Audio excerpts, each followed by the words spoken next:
कथा उसे मानिए कि आप यहां 9 बजे आए और जब 1 बजे यहां से जाएं तो 9 बजे जो आया था वो 1 बजे लौट करके नहीं गया, 1 बजे कोई और गया लौट करके। बात हम आपको बहुत स्पष्ट रूप से कह दें, दुनिया में कितने भी नियम बनाने हों, कितने भी असद व्यवहारों का त्याग करना हो, उसके लिए सबसे अच्छा स्थान है कथा। कथा में बैठे बैठे, कथा सुनते सुनते अपने विकारों का त्याग करो और नियम का धारण करो। यहीं बैठ करके नियम धारण कर लीजिए कि मुझे ऐसा आगे से करना है। कथा में अगर नियम सोचा होगा तो नियम होगा, और कथा में यदि किसी कुभाव का त्याग किया होगा तो वो छूट ही जाएगा। बाकी आप कितना भी प्रयास कितनी जगह कर लीजिए, अनुभव से बोल रहा हूं मैं, यहां बैठ करके किया गया त्याग हो जाता है और यहां बैठ करके धारण किया गया नियम भी हो जाता है। क्योंकि कथा का श्रवण भक्ति का एक स्वरूप है कि जब सत्संग होता है, जब प्रवचन होता है, उस समय यहां बैठे जितने लोग होते हैं वो जो मन में विचार धारण करते हैं उसकी पूर्णता करने की जिम्मेवारी ठाकुर जी लेते हैं।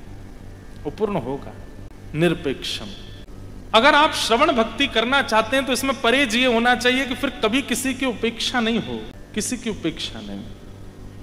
कई बार ऐसा होता है कि जब हम भक्त हो जाते हैं ना तो हम दूसरों की बड़ी उपेक्षा करने लगते हैं।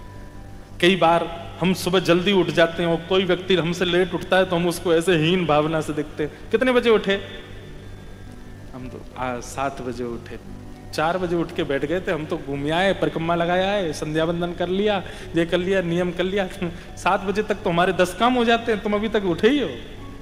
वो बेचारा इतनी आत्मग्लानि में चला जाता है, अरे भैया हमने कोई पाप कर दिया क्या बहुत बड़ा, हाथ जोड़ता मैं, क्षमा कर दो। उपेक्षा नहीं। हाँ, मजाक में मित्रों से तो कुछ भी कहा जा सकता, उसमें कोई दिक्कत नहीं, पर उपेक्षा की भावना से कि हम श्रेष्ठ हैं और ये अश्रेष्ठ है, ये श्रवण भक्ति करने वाले के चित्त में नहीं होना चाहिए। क्योंकि आप श्रवण करते हो, आप कथा सुनते हैं, आपके चित्त में इतना परिवर्तन भी नहीं आया तो क्या सुना आपने? उपेक्षा नहीं। और दूसरा सबसे ज्यादा अनिवार्य परहेज श्रवण भक्ति करने वालों का क्या है? तो कहा गया मुनिम। मुनि शब्द के 2 अर्थ होते हैं। मुनि 2 लोगों को कहा जाता है, मतलब कथा सुनने वाला मुनि होना चाहिए। मुनि 2 जगह सार्थक होता है। पहला मननम मुनि, जो मनन करता रहता है।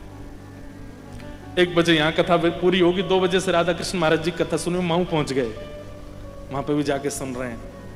शाम को जैसे 6 बजे महाराज जी कथा पूरी होगी, फिर 7 बजे से यहाँ गिरधर लाल जी के मनोरथ होंगे, फिर यहाँ आ गए। आप कहोगे हाँ महाराज जी घर वाले निकाल के फेंक दें घर से हमको बाहर, सवेरे कथा सुनते हो, दोपहर में कथा सुनते हो, रात में फिर जाके उत्सव करते हो, यहाँ क्यों आते हो? रामद्वारा में ही रह लो, वहां पर जाके महाराज जी से कहो यहीं धर लो हमको। कहने का अभिप्राय मनन करता रहे, उसकी बुद्धि। देखिए, श्रोता का काम केवल सुनना नहीं होता। हमारे पूज्य गुरुदेव भगवान एक बात कहते हैं महाराज जी कि व्यास मंच से वक्ता को बहुत ज्यादा विषय का उद्घाटन भी नहीं करना चाहिए। कई बार ऐसा होता है कि एक विषय लिया, उसका इतने प्रमाण दे दिए, इतने उदाहरण दे दिए, इतना उद्घाटन कर दिया, अब श्रोता को बिल्कुल भी परिश्रम करना ही नहीं पड़ा, उसको सारी बात वक्ता ने बता दी। बोले एक बात का उद्घाटन कीजिए, बाकी श्रोता को करने दीजिए। बोले घर जाओ, तुम भी सोचते हुए जाओ इसका और क्या रूप हो सकता है। इसको कहते हैं मनन। हम कथा सुनते हैं पर मनन नहीं करते। मनन एक प्रकार का स्वरूप कैसा है? पचाना। कथा सुनी गई लेकिन पचाई नहीं गई, और जब कोई वस्तु पचती नहीं है तो अपच होकर के वमन होता है। कथा का यदि श्रोता मनन नहीं करेगा तो उसको अपच हो जाएगी। वो कितनी भी कथाएं सुन ले, उसके मुख से कठिनाइयां, उसके मुख से परेशानियां कभी अदृश्य होंगी नहीं, वो सदा दुखी ही दिखेगा। क्यों? कथा से सुनता मनन नहीं करता। कई लोग होते हैं कथा में बहुत प्रसन्न रहते हैं, कथा से जाते ही वो उदास हो जाते हैं, हताश हो जाते हैं, फिर से संसार के सारे उनको दोष जो है वो संक्रमित कर देते हैं। क्यों? मनन नहीं है। मनन, वक्ता भी मनन करता है। पूज्य हमारे राधा कृष्ण महाराज जी, पूज्य हमारे राम प्रसाद महाराज जी, सब महाराज जी बैठे हमारे सुदामा कुट्टी वाले, सबका मनन चलता रहता है, चिंतन चलता रहता है, सब कुछ ना कुछ विचार करते रहते हैं। जैसे ही मंच पर आते हैं, माइक मिलता है तो अपना विचार उद्घाटित करते हैं। ये विचार ही प्रसन्न रखता है, याद रखिएगा, और विचार मनन से ही आएगा। इसलिए आप जो सुन के जाएं, अब आपका नियम क्या होना चाहिए पता है?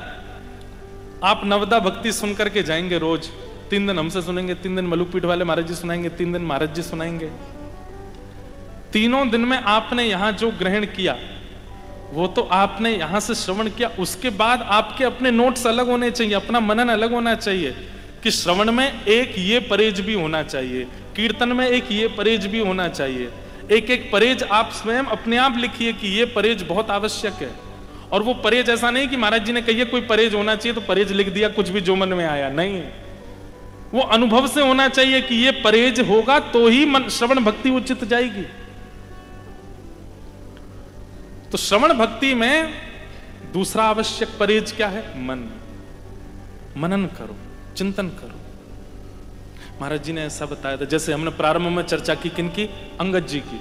अंगद जी के विषय में क्या चर्चा की? हरि विमुखों का त्याग।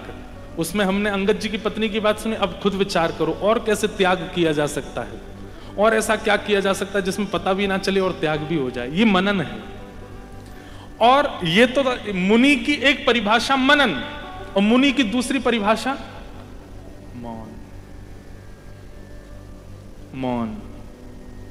आप कथा इसलिए सुन पाते हैं क्योंकि आप मौन रहते हैं, और आप कथा का प्रभाव इसलिए धारण नहीं कर पाते क्योंकि यहां से जाते ही बोलने लग जाते हैं।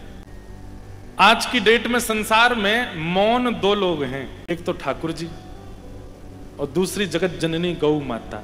ये 2 मौन है।